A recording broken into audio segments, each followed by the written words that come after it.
So back in 2018, I sold my first tech startup. This was an exciting and big moment for myself and for my family, and kind of this new chapter of my life.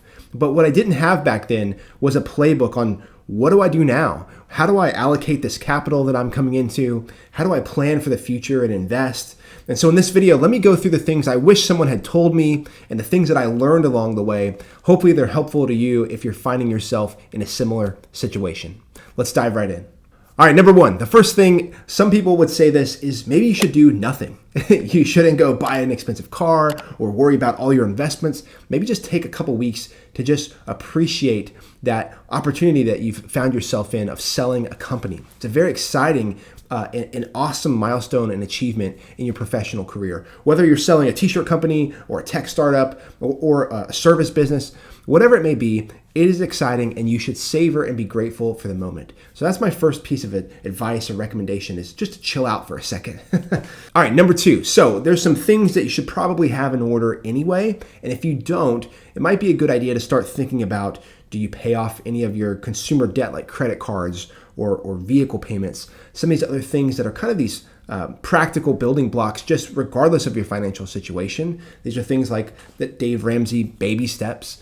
But maybe you have capital now to start to unwind some of the debt you've accumulated or some of the maybe poor financial decisions you made when you were younger. And that's always something to think about, at least start considering. So for me, I was actually fortunate that I had already been doing this along the way. So by the time I sold the company, I was set up for a great financial future, having done a lot of the hard work in advance. Number three, I'd say go meet with multiple paid financial advisors. These are people who are certified financial planners. They get paid by the hour or by the project, and their entire job is simply to understand and assess your current financial situation and make certain recommendations. These are not insurance salespeople. These are not commission-based financial product salesmen. Do not get caught up in people like that, because often they're incentivized to sell you things that you may not actually need, regardless if they have a fiduciary status as a professional.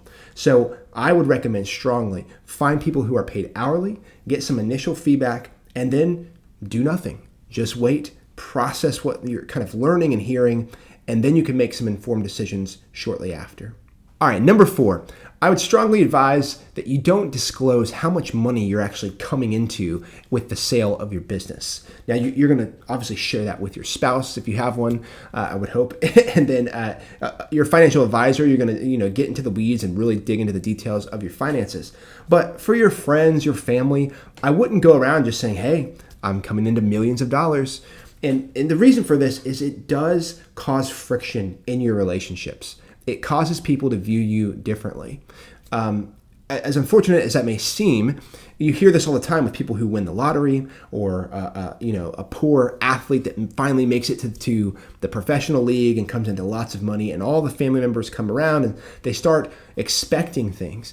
And there's nothing wrong with helping others, but it does cause issues if you're overly transparent about the windfall of finances that you're coming into. So just be cautious. I know you're excited about it. I know it's something that you want to share, but it does put some friction in place. All right, number five, I would say another thing that you should really consider is giving back, right? So I already give a portion of my income every single month, but as you come into these big windfalls of cash or capital, it's important to make sure you set aside some and give back to those who are hurting, who are in need. And not only is this, there's some tax benefits to this, that's not why to do it. You're doing it for yourself. You're doing it for you to have gratitude and to make a difference in your community, with your family, with those who are around you that could benefit from the awesome opportunity that you have found yourself in. And so there's something really rewarding about this. If you listen to people who are extraordinarily wealthy, they'll tell you that there's nothing that's more fulfilling than helping others, serving others, and giving back. So I really encourage you to think about what percentage, what amount that you're just going to take and you're going to distribute out. It could be for something like my family and I were really passionate about foster care and adoption. For you, it could be child cancer or human trafficking, whatever it might be. Start thinking about it and do so, and be excited that you're able to even give in the way that you're able to now. All right, number 6. So this is one that I think most people think of when they sell a company or come into some money is go spend some on yourself, and that could look like different things. Some people want to buy that car they've always wanted, maybe go on that trip they've always wanted. And I would say figure out some percent that you can say, hey, this is going to be money I'm going to buy something, and that's kind of my celebration milestone for this achievement. And so for me, that was buying a nice watch. It was a small portion of what we ultimately had. And the reason I chose the watch was it was less of a depreciating asset like a car. I plan to use a lot of the money for experiences anyway, so I didn't need to necessarily go on some trip. I wanted something that would kind of be around for a while, that can always remind me of that accomplishment, and that I can also ultimately pass down and give to my kids in the future. So watch was something I chose. I've seen people choose other interesting things. So think about that. I would say give yourself permission to spend some of it, a very small portion in my recommendation, for yourself, and something that you can cherish that memory with. All right, what are we at? Number 7, something like that? All right, so let's just end on 7. So 7 would be, this is where you really need to get dialed in on what comes next. How do you preserve and grow the capital that you've come into? And also, what are you trying to do professionally beyond this? Are you going to start your next business? Are you going to go find a position at a company where you can make an impact? Are you going to retire? It depends on what level of income and you need, and what the ultimate acquisition deal look like for you. But you got to be thinking about it, because we're not meant to just sit around and do nothing. You have to be busy, contributing, having goals to work towards, to feel purposeful in this life.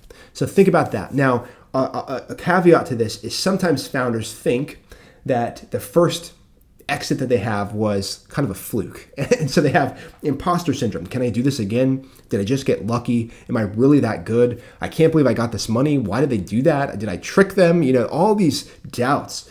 And so they jump right into the next venture. And they either do that to, try to, dispel some of those doubts of their own. Or conversely, they think, oh, I'm a rock star. I'm just going to keep doing this over and over. That was easy. Let's do it again. And both of those are probably not the right place to be. Because if you're in that overconfident camp, startups are very hard. Scaling and building a company is not easy. That's why most of these fail. And so some people will pour their capital into the next business without actually knowing that that's going to have product market fit or a viable, long-term future. And then they actually can squander some of the capital that they just received from the successful exit that they did have. So proceed with caution. There's a balance, as you can see, of doing something meaningful without going all in, or without doing it for the wrong reasons. All right, I'm sorry, one more, number 8. So as we go back to the financial advisor piece, one thing that you want to consider is taking some of that money, of course, after you've got your finances in order, and start to invest the money. So this could be things like real estate. It could be ETFs or mutual funds. But whatever it is, you don't necessarily want to just hoard cash for a long period of time. I think we all know this. This isn't financial advice, but this is just best practices, understanding how to preserve and grow capital. And the reason for this is owning and holding valuable assets for a long period of time does produce and grow your wealth. And so just think about that. I know there's maybe some concern of, I just went through this risky period of time. I kind of got out. I got this lump sum of money. And what do? I just want to hold on to the cash and just do nothing. But ultimately, you'll find that if you take some strategically, deploy it into some investments, that you'll see the machine working, and you'll see some return, and ultimately you'll feel pretty excited that your money's growing without all the hard work that you did to get that in the first place from selling your business. All right, that is it. If you have any questions, if you've just sold your company, if you want to talk, if you're thinking about building your next company, shoot me a message. I'd love to chat with you. This is something I'm really passionate about, and just wanted to help people along the way. If you like videos like this, consider subscribing to Joshua Talks Money here on YouTube, and I will catch you in the next video. See ya.